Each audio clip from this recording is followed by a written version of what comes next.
পুলিশের পক্ষ থেকে সড়কে যানজট নিরসনে কাজ করা শিক্ষার্থীদের সনদ দেওয়া হবে বলে জানিয়েছেন অন্তর্বর্তীকালীন সরকারের স্বরাষ্ট্র মন্ত্রণালয়ের উপদেষ্টা এম সাখাওয়াত হোসেন।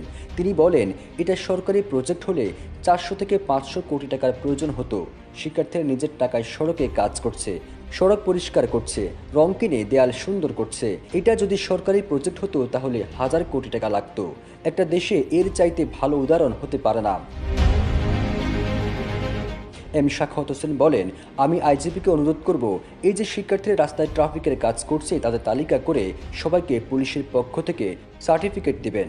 চাকরির ক্ষেত্রে এটার যেন মূল্যায়ন হয়। রাজারবাগ কেন্দ্রীয় পুলিশ হাসপাতালে আহত পুলিশ সদস্যদের দেখতে এসে এসব কথা বলেন স্বরাষ্ট্র উপদেষ্টা এম সাখাওয়াত হোসেন।